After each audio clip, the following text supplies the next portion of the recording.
IT job కోసం చూస్తున్నారా? ఐటీలో కెరియర్ బిల్డ్ చూసుకోవాలనుకుంటున్నారా? అయితే సమాధానం కోడింగ్ ట్యూటర్. వీళ్ళందరి గురించి క్షుణ్ణంగా నాకు తెలుసు.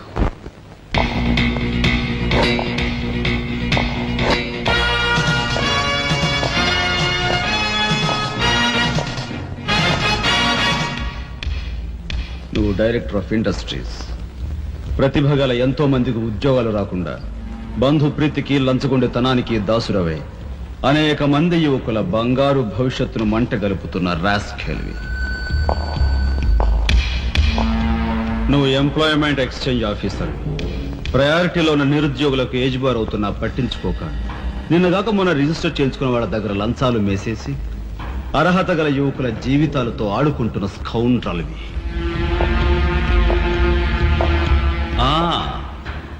నువ్వు జిల్లా పరిషత్ చైర్మన్. ఎన్నో ఉపాధ్యాయ పదవులు ఖాళీగా పడి ఉన్నా వాటిని ఫిలప్ చేయకుండా అటు నిరక్షరాస్యతకు ఇటు నిరుద్యోగానికి కారకుడు అవుతున్న శాడిస్ట్.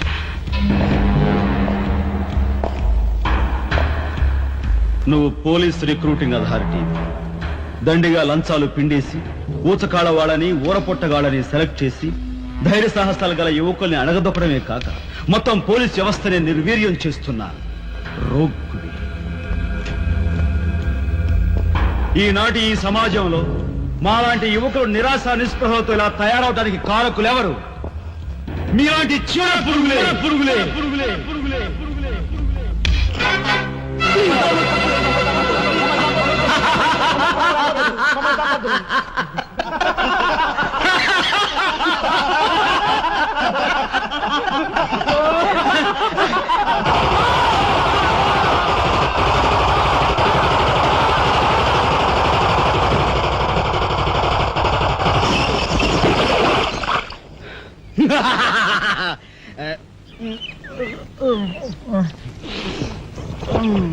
వీడి మొద్దు నిద్ర పాడైపోను. ఇక్కడ కర్ర ఎక్కడ తెచ్చింది? అరే ఊరుకోండి బామ్మగారు, పాపం రాజా పొద్దుపోయి ఇచ్చినట్టున్నాడు, కాసేపు పడుకోనివ్వండి. పొద్దుపై రావటం ఎందుకు, పొద్దెక్కదాకా పడుకోవటం ఎందుకు? నీకు తెలవదు, నువ్వు వెళ్ళు.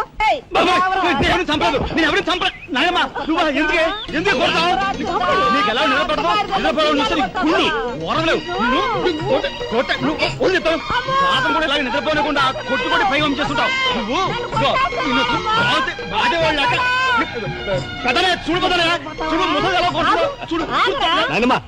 ఆగు. ఏమిటే చిన్నారితో నీకేమిటి? నువ్వు నీ పెళ్ళం ఇట్ట గారాబం చేయబట్టే అటు సోంబేర్లా తయారయ్యాడు. సోంబేరి గింబేట ఆగండి. మిట్ట మధ్యాహ్నం దాకా పడుకోవడం మూలంగా ఇంటికి ఉపయోగం, దేశానికి ఉపయోగం తెలుసా? దేశానికి? అవును మరి. నాలాంటి వాళ్ళకి ఉద్యోగం రాకపోవడం వలన స్ట్రైకులు చేసి బస్సులో తగలబెడతామా? అలాంటివి ఏమీ చేయకుండా యువతలు నిద్రపోవడం మూలంగా దేశానికి ఎంత ప్రశాంతత. ఏమిటినైనా లాభం ఏమ్మా, కానీ సంపాదన లేనోడు 3 పూట్ల మిక్కితే ఇంటికి ఎంత ఖర్చు? అందుకే అర్ధరాత్రి వచ్చి మిట్ట మధ్యాహ్నం దాకా నిద్రపోతాను. దాని మూలంగా రాత్రి భోజనం, తెల్లారి కాఫీ, టిఫిన్లు నీకు ఆదా కాదా? ఏనా ఇక పెద్దన్నయ్య అంటావా? వాడు మధ్య తరగతి మనిషి, బోడు బరువు బాధ్యతలు ఉంటాయి, 10 మందికి సమాధానం చెప్పుకోవాలి కాబట్టి పొద్దునే లేవాలి. ఇక సీతమ్మ లాంటి వదిలంటావా?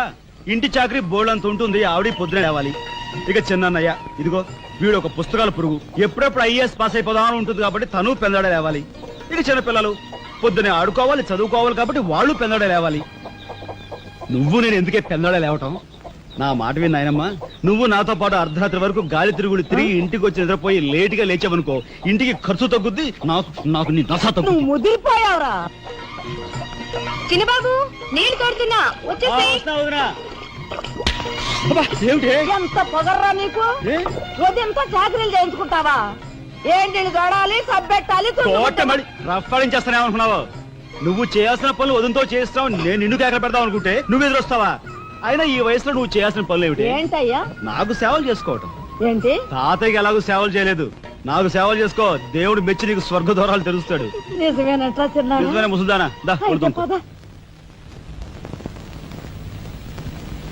పెద్దాడా, ఇల్లు అమ్మేయటానికి తీర్మానించుకున్నావా? అమ్మకి తప్పేటట్లేదు నానమ్మ. మనకున్న అప్పులకి ఇల్లు కాదు కదా, ఈ వీధి మొత్తం అమ్మినా ఏమీ తీరం. నువ్వు నోరు మీరా? ఆడి మాటలకేం గాని మీ తాతయ్య రెక్కలు బొక్కలు చేసుకుని ఇల్లు కట్టించాడురా.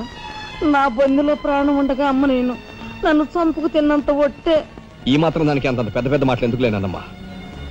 అమ్మలే ఆ తిప్పలేవో నేనే పడతాను. అన్నయ్య, అసలు గొడవేమీ లేకుండా నేనే చదువు మానిస్తే అయ్యి బాబోయ్ భలేవాడివే, చదువు మానేస్తానంటావేంటి? నువ్వేదో కలెక్టర్ అవుతావు, ఇంటెల్ పాదిని ఉద్ధరిస్తావు, మేమంతా నీ మీద ఆశ పెట్టుకుంటే తప్పురా అన్నయ్య, ఆ పని చేయకు. అవును, ఇప్పుడు నీ అయ్యే చదువుకి ఎంత ఖర్చు అవుద్ది? ఢిల్లీ దాకా వెళ్ళాలంటే 500 ఖర్చు అవుతుంది. ఆ పైన ఎగ్జామ్ ఫీజు, ట్యూషన్ ఫీజు, పాత బాకీలో కలిసి కనీసం 25,000 అవుతుంది. 25,000? మా బాబే అంతేనా? 25,000 అంటే ఇదిగో మా పెద్దనే సర్దుకుంటాడులే, నువ్వు సర్దుకో. ఆడు సర్దుకోపోతే నువ్వు సర్దుకుంటావా? నువ్వు ఇష్టం పోరా, నువ్వు భోంచే. లేకపోతే ఏంటయ్యా, మాట తెగదలేస్తుంది. ఏ, నువ్వు నువ్వు భోంచేరా? మాట్లాడాలా? నాన్నమ్మ, చూడు, మోసం. నాన్నమ్మ, ఊరుకో. ముందు వాడి భోంచేది. రే రాఘవా, ఏ పరిస్థితుల్లో నీ చదువు ఆగిపోవడానికి వీలేదురా. ఎంత ఖర్చైనా సరే డబ్బు సంగతి నేను చూస్తాను. నువ్వు నీ ఏర్పాట్లో ఉండు. అదిగో వచ్చారు నీ గాడిద గ్యాంగ్. పూసే గాడిద వచ్చి మేసే గాడిదని చెడగొట్టిందంట. మెయిటి అయిందిగా, ఇక లేచండు. నాయనమ్మా, సాయంత్రం వచ్చేసరికి మునక్కాయ కూరలో ఉప్పు చేపేసి వండి పెట్టవా? ములక్కాయన్ని ఉప్పు చేప వండి పెడతా. ఎలా కొంటిదానా? మీ తాత ఇట్టగా ఏడిపిస్తూ తినేవాడు రా. ఈడు అన్ని ఆయన పోలికలే. ఏంటి ఈరోజు మన ప్రోగ్రామ్? ఏముందిరా, షారా మామూలే. ముందుగా ఉద్యోగాల వేట, ఆ తర్వాత అమ్యూజ్మెంట్ పార్క్, కొడుకుసే వాళ్ళకి ఇల్లు చేరుకోవటం. హిందూ వదలకే నీ ఓటు. మనాడికి రాజకీయాలంటే ఇంట్రెస్ట్ లేదు కానీ అప్పట్లో మనందరం కలిసి హిందూ వదల జిందాబాద్ అనుంటే ఈ పాటికి ఒక్కొక్కడికి 10 ఉద్యోగాలు ఉండేవి. హిందూ వదల జిందాబాద్. బోలో స్వతంత్ర భారత్ కే, బోలో స్వతంత్ర భారత్ కే.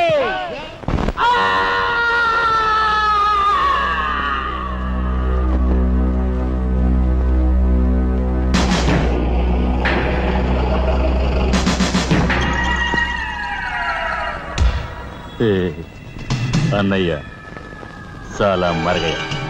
ఓ మీ తస్తారావుల బోర్డు కనకాంబరం, నీకు ఇంకా కుర్రతనం పోలేదురా.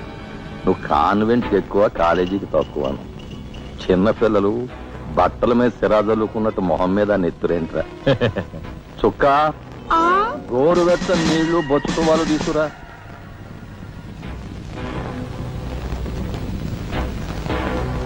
ఈ నీళ్లు తీసుకెళ్ళి మన గులాబీ మొక్కలకు పోయి ఆపండ్రా. ఒరే చలపతి, కట్టడానికి ఎక్కువ, తగలడ్డానికి తక్కువగా తయారయ్యాడు. చుక్క వీడు కార్మిక నాయకున్న నా మీదే కాలరెత్తిలా అయిపోయాడు. పాపం సెండాఫ్ ఇచ్చాయి. నీ తత్తారావుల బోర్డు భలేవోడువయ్యా ఎస్పీ. బెల్లం మీద ఈగలు, కళేబరాల మీద రాబందులు, నేరస్తుల మీద మీ డిపార్ట్మెంట్ భలేగా వాలిపోతారో, ఎలా పసిగడతారో గాని. చుక్క ఆ బేసిన్ లోపల పెట్టి పళ్ళెం పట్టరా. చూస్తారేంట్రా? సార్, మా పోలీస్ డిపార్ట్మెంట్ ని మీరు వాడుకున్నంత ముద్దుగా మరి ఎవ్వరూ వాడుకోరు. I'm your fan. Thank you. వారి చేతికి మా చుక్క కన్నాంబకి ఎక్కువ, కాంచనమాలకు తక్కువ. Nice guide. ఏమిటి సార్, ఈ మద్దతు కూడా మామూలు పళ్ళేనా? అయినా అదేం తక్కువ అమౌంట్ కాదు, లకారం. నమస్కారం ఎస్పీ గారు. నమస్తే. హాయ్ చుక్కి. ఏమండి, ఒక కేసు తెచ్చాను, మర్డర్ చేసి పెట్టాలి. ఏమయ్యా సిద్ధాంతి, నీకేమైనా మతిపోతుందా? మద్దళ్ళ గురించి పోలీసు వారి ముందు జంకు గొంకు లేకుండా మాట్లాడేస్తా. ఆయన దగ్గర మనకు జంకెత్తుకండి, ఆయన పళ్ళు ఆయనకు ముడుతూనే ఉందిగా. ఎటు వచ్చి ఓ పక్క మర్డర్ కేసు చూపిస్తున్నాను, మరో పక్క మరణ మొత్తాలు పెడుతున్నాను. నా విషయంలోనే కాస్త చిన్నదూ చూస్తున్నారు. ఇది ఏమైనా బాగుందో చుక్క? మా సిద్ధాంతి శనిగ్రహానికి ఎక్కువ, శుక్రగ్రహానికి తక్కువ. తను నవ్వుని పళ్ళుని ఒకేసారి మూసేయి. ముందు ఈ కేసు మాఫీ చేసే పని చూడు. ఒకటే ఉంది. ఏ ప్యాడ్ కూడా పెట్టుకోవచ్చు.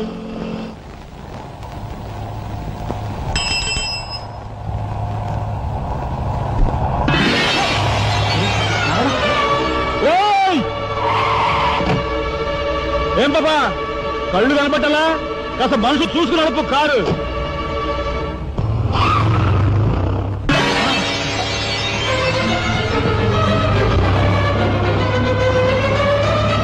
ఎంత పొగర్రా దీనికి.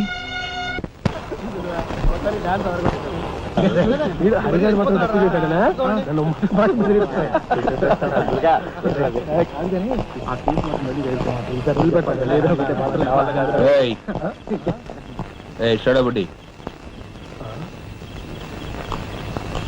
ఏంటి సార్? ఎక్కడి నుంచి రాస్తున్నారు? అమ్యూజ్మెంట్ పార్క్ నుంచి. టికెట్లు ఎక్కడ? టికెట్లు చింపేసి కదండి లోపలికి పంపిస్తారు. ఏంట్రా లాజికల్ మాట్లాడుతున్నావు?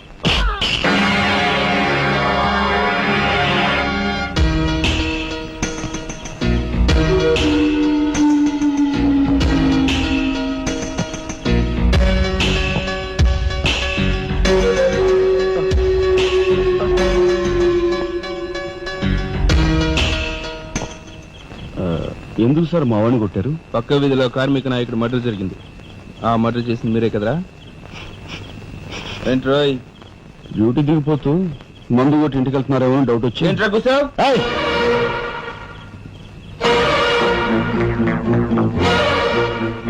అసలైన నేరస్తుల్ని పట్టుకోవడం చేత కాకపోతే యూనిఫామ్ తీసేసి ఇంట్లో కూర్చో. అంతేగాని రోడ్డు మీద పోయే వాళ్ళని పట్టుకోవాలనుకుంటే ఎవరు ఊరుకోరు. జాగ్రత్త. పోయండి రా.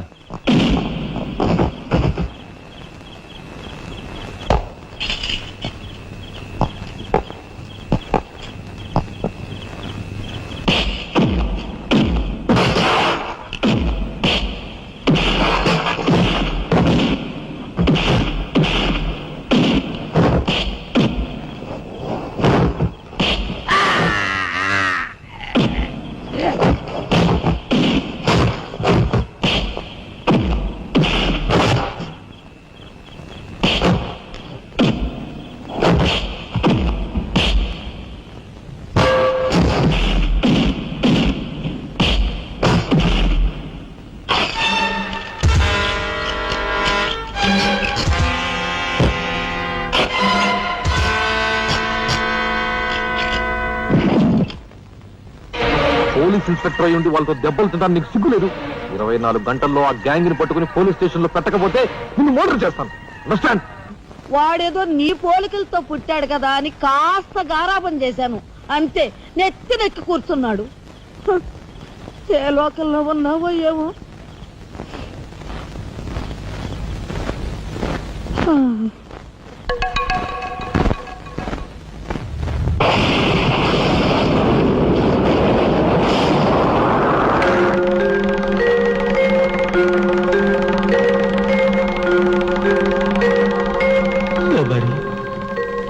ఏమిటి ఆ చూపు? నేను గుర్తుపట్టలేదా? అయ్యా నా దేవుడు, నువ్వా? అయ్యా నన్ను తాకరాదు. ఆత్మ రూపంలో ఉన్న నన్ను తాకితే మాయమైపోతాను. అపచారం అపచారం. అయ్యా పచ్చికుండగా ఒక్కరోజు కూడా గడ్డం మాయనిచ్చేవాడివి కాదు. మగ మహారాజులాగా మెలమెల మెరిసిపోయేవాడివి.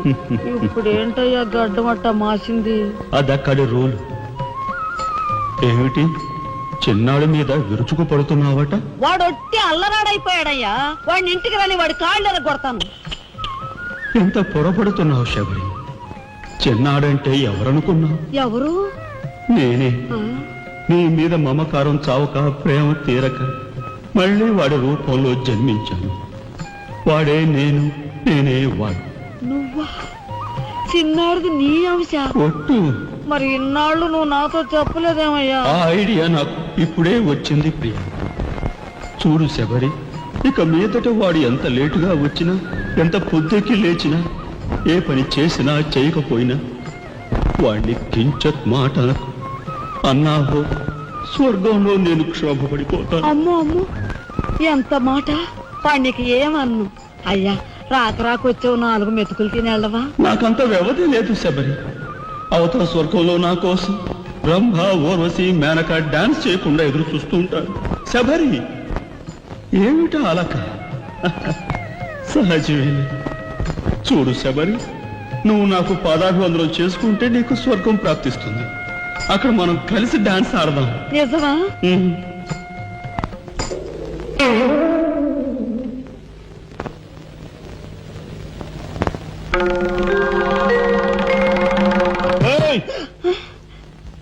వస్తున్నా వస్తున్నా వస్తున్నా. తలుపులు బాత్తుడు వినపట్లా? ఏదో లోకంలో ఉండి ఏదో లోకంలో రఫ్ ఆడించేస్తానేమనుకున్నావు? భోజనం చేసావా? ఇంకా పడుకోలేదే? నువ్వు వస్తావని. నేను వస్తానని అర్ధరాత్రి వరకు నా కోసం ఎదురు చూస్తుంటే నీ ఆరోగ్యం ఏమైపోతుంది? పడుకో. ఏమిటా చూపు? పడుకో. ఏమండి,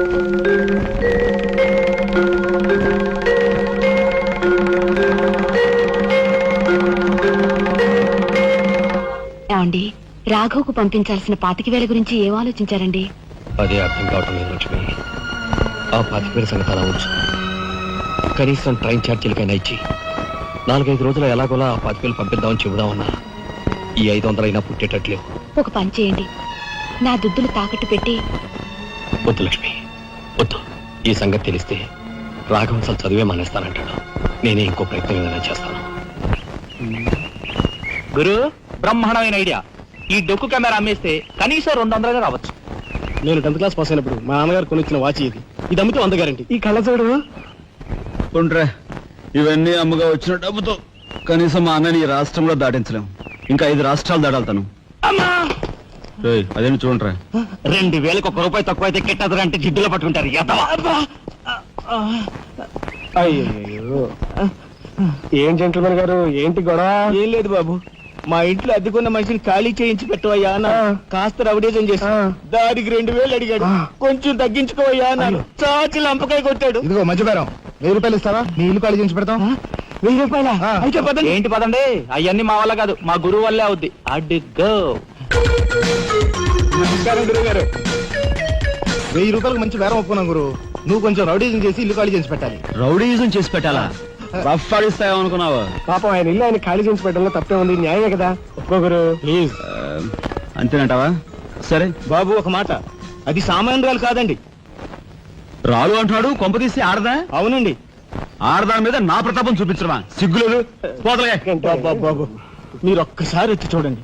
అది ఆడది అనుకుంటే మీరు తలొకతోనూ నన్ను తన్నండి. ఇదెక్కడ ఆడదురా అనుకుంటే మీ హెల్ప్ మీరు చేయండి, మీ డబ్బులు మీరు తీసుకోండి. పద.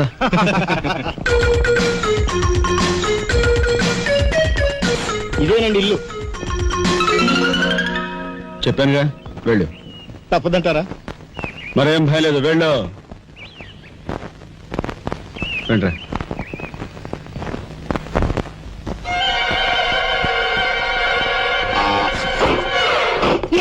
మా ఫ్యామిలీ రోడ్డు మీద ఉందమ్మా. ఈ కన్యాకుమారి స్త్రీలో చాలా గొప్ప తల్లి.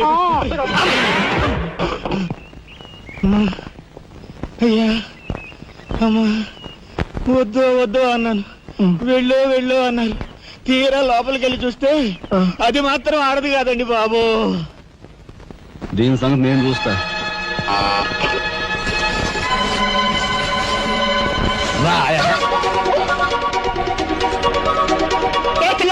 ఏయ్, నా చెయ్యి పట్టుకుని బజార్కి లాగేంత మగాడువా నువ్వు? ఎంత ధైర్యం నిన్ను! ఏయ్, ఏయ్! చేయి చూసాడు అంత రఫ్ ఉందా? నాతో పెట్టుకోకు, రఫ్ ఆడించేస్తా. నువ్వు నాతో పెట్టుకోకు, నీ పని చెప్తాను. సూరమ్మత, అప్పాయమ్మ, వెంకాయమ్మ, సీతమ్మత. పొడుస్తా. పీకు, నీ బోటు పీకు. ముయ్, ఈ కత్తి ముయ్. పొడుస్తా. బోటు పీకో. కత్తి ముయ్. బోర్డు పీకో. రాయ్, మీరు లోపలిరంట్రా. దీని తాలూకా ఏది దొరుకుతా తీసి బయటపడండి. హలో మేడం, ఒక్క ఫోటో. Just wait. గొంతు పొడుస్తా. పోదలే పీకో.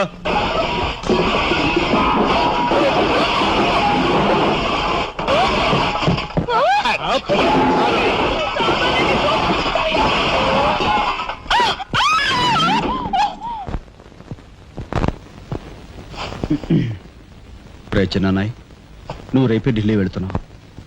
వారం తర్వాత ఆ 25,000 నీకు అన్నయ్య పంపిస్తాడు. ఇదిగో నీ ప్రయాణపు ఖర్చులు 500. ఏంటి అన్నయ్య ఏమన్నాడా? అన్నయ్య ఆజ్ఞ అనుకో, నా రిక్వెస్ట్ అనుకో. ఇస్తున్నాను, తీసుకో. ఈ డబ్బు నీకెక్కడిది? యక్ష ప్రశ్న వెయ్యొద్దు. ఇస్తున్నా, తీసుకో. అంతేగాని ఎక్కడి నుంచి వచ్చాయి, ఎలా వచ్చాయని డీటెయిల్స్ మాత్రం ఆ అడగ. డబ్బులు నీకు ఎక్కడైరా? చెప్పానా? యక్ష ప్రశ్న అడుగుతున్నది నేను. ఎక్కడదా ఈ డబ్బు నీకు? అన్నయ్య చిక్కు చిక్కు. అదే ఈ డబ్బు ఎక్కడదా నీకని అడుగుతున్నాను. చెప్పరా? అలా దబాయిస్తా ఉంటానే. నేను దొంగతనం చేసినట్టు, జోబులు కొట్టేసినట్టు. అయితే రౌడీ చేసి సంపాదించావా? నాన్న రౌడన్ గాను. అయితే అప్పు చేసావా? అది చేయికి ఇది చేయికి ఇంతలో నీకు ఇంత డబ్బు ఎలా వచ్చిందిరా? ఏమిట్రా పెద్దోడా దబాయింపు? వాడు ఏం చెప్తే అది నిజం. వాడు ఎవరనుకుంటున్నావు? సాక్షాత్తు అన్నయ్య, ఇప్పుడు వివరాలు ఏమీ అడగద్దు. అన్ని తర్వాత వివరంగా చెప్తాను. వివరంగా చెప్తాడు. వదినా తప్పు. వదినా వదినా ఏం బాబు? ఇదిగో వదినా, అన్నయ్య కోరిక ప్రకారం నీకు పట్టు చీర, బంగారు నగలు. బంగారు నగల బంగారు నగలంటే బంగారు లాంటి గిల్ట్ నగలు. అయితే రాత్రి మేము మాట్లాడుకున్న మాటలు. అన్నయ్య ఇప్పుడు వివరాలు అడగద్దు, అన్ని తర్వాత వివరంగా చెప్తాను అన్నానా? ఇప్పుడు వివరాలు ఏం అడగద్దు, తర్వాత అన్ని వివరంగా చెప్తానన్నాడా? ఆ వివరాలు నేను చెప్తాను. అమ్మని ఇది ఇంటి దాకా వస్తుందని తెలిస్తే అక్కడే నరికి పాతేసేవాడిని. ఎవరమ్మా నువ్వు? సామాన్తో పాటు దిగిపోయా?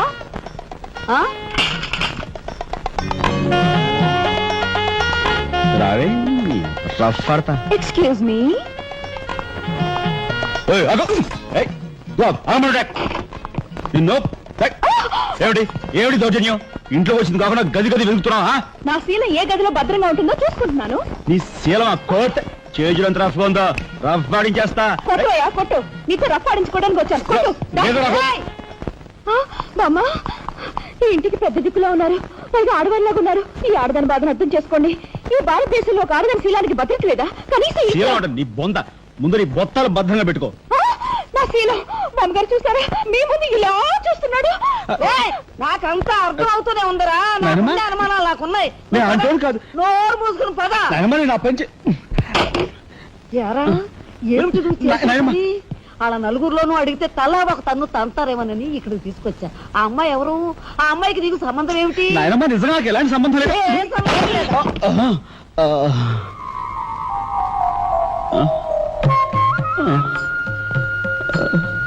శబరి, ఏం జరిగింది?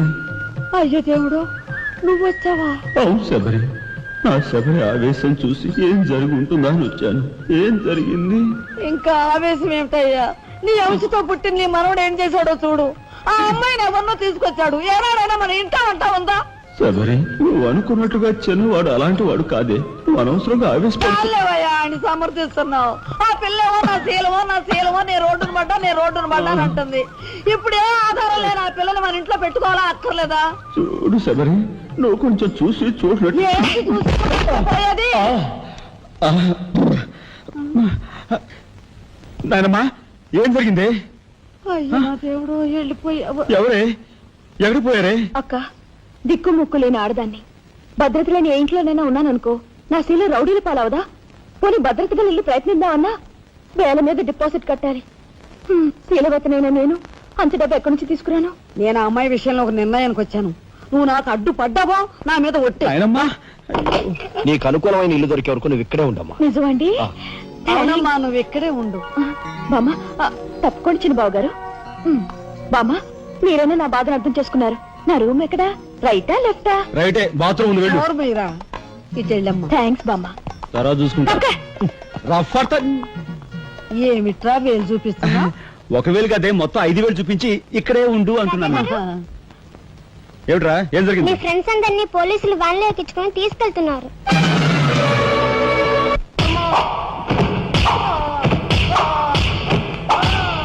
కార్మిక నాయకుడిని చంపింది మీరేనా ఒప్పుకుంటారా లేదా?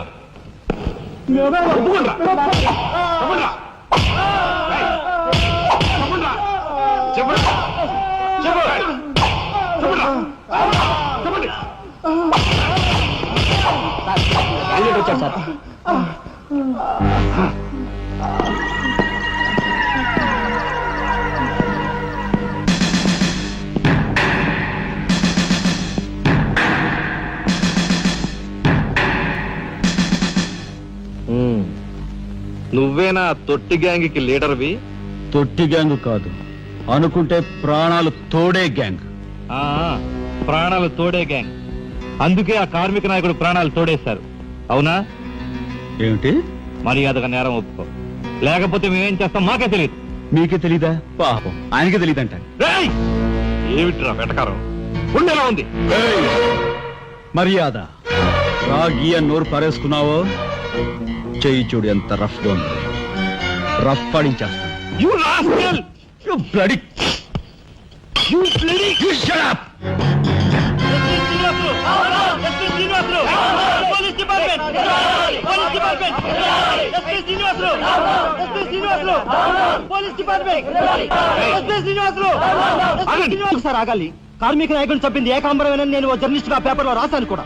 ఆ విషయం ఊరందరికీ తెలుసు. అయినా మీరు ఎందుకు యాక్షన్ తీసుకోండి?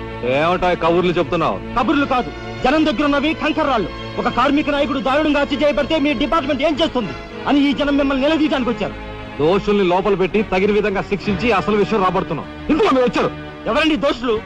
నిరుద్యోగులైన ఆ యువకులు ఈ పోలీస్ వాళ్ళకి దోషుల్లా కనిపిస్తున్నారా? నిజమైన దోషులు ఎవరో నేను చెప్తాను. నా దగ్గర కొన్ని ఆధారాలు ఉన్నాయి. మీకు చావుంటే చేయగల దమ్ముంటే వాళ్ళని పట్టుకోండి. అంతేకాని అమాయకులు నిర్బంధించి రాక్షసంగా ప్రవర్తిస్తే మా పత్రికా లోకం చూస్తూ ఊరుకోదు. నిజాన్ని నిర్భయంగా రాసి దేశానికి సార్ చెప్తుంది. సభాష్ మిస్టర్ దాసరథి, మీలాంటి జర్నలిస్టుల వలన నిజంగా దేశానికి ఎంతో మేలు జరుగుతుంది. Thank you very much. నిజాలు తెలుసుకోకుండా ఇలా పశువులా ప్రవర్తించి మీ పోలీస్ డిపార్ట్మెంట్ పరువు తీయకు.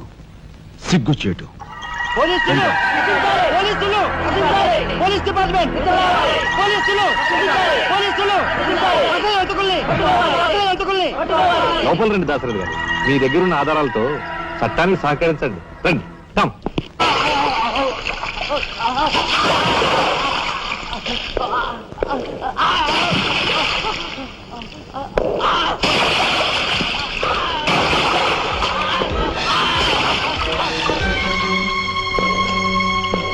ఏమయ్యా జర్నలిస్టు, నాలాంటి వాడితోనూ ఎస్పీతోనూ తగువ పెట్టుకుని ఎందుకయ్యా చావు కొని తెచ్చుకున్నావు? మనిషిని చంపటం ఆటవికం. You are right. అందుకేనయ్యా నువ్వంటే నాకు చాలా ఇష్టం. చచ్చిపోయే ముందు కూడా ఇలా రెచ్చిపోవడం దేశంలో ఎంతమందికి సాధ్యం? తమ్ముడు, వీడు దేశానికి పనికొచ్చే జర్నలిస్టులా ఉన్నాడు. వదిలిపెట్టేద్దామా? ఊరుకోనయ్యా. మనల్ని ఎండగట్టి వాడి పేపర్ సర్క్యులేషన్ 3,000 నుంచి 30,000 పెంచుకున్నాడు. చాలా. తమ్ముడు చెప్పింది నిజమే. మమ్మల్ని బజారుకి ఇచ్చి నీ పేరు ప్రతిష్టలు పెంచుకున్నావు. మరి మా పరువు ప్రతిష్టలు కూడా మేము కాపాడుకోవాలి కదా. అయినా మనిషిని చంపేయడం అంటే సరే కాని.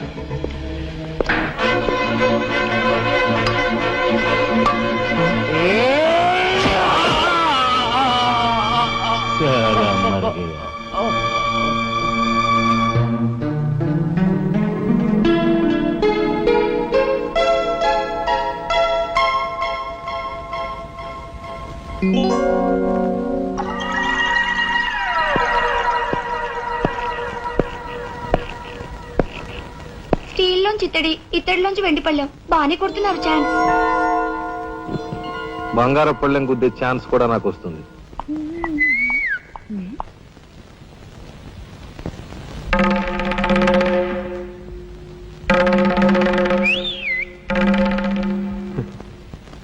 ఏమిటా చూపు? నేను మావాడు ఒకేలా ఉన్నావునా? అదంతేలే. అవును, నీకు మావాడంటే చెయ్యిలా చూపించి నాలుగు మడత పెట్టి చెయ్యి చూసావా ఎంత రఫ్ గా ఉందో? రఫ్ ఆడించేస్తాను, జాగ్రత్త. నువ్వు అంటుంటే నాకు ఉంటుంది. మరి అయితే ఇంకా ఆలస్యం ఎందుకు? నువ్వు కూడా రఫ్ ఆడించా. మా ఇంటి ఆడదొస్తుంది.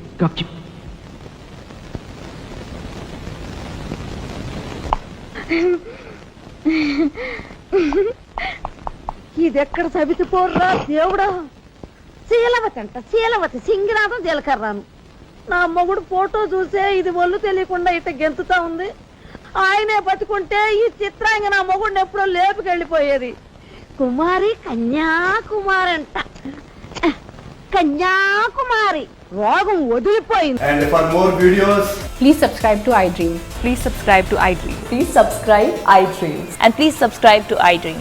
For more videos, subscribe to iDream. please like, share and subscribe to the channel. Congratulations, iDream. Subscribe to iDream. Subscribe to iDream. So subscribe to iDream Media. iDream ki iDream team andarki huge congratulations. Please subscribe iDream Media. Please subscribe to iDream. Subscribe iDream. Please subscribe to iDream. iDream అంటే నా కళల channel subscribe చేసుకున్న నోరు తిరుగుతలేదు. మీరైతే గంట గుర్తు కొట్టండి. For more such videos, please subscribe to iDream.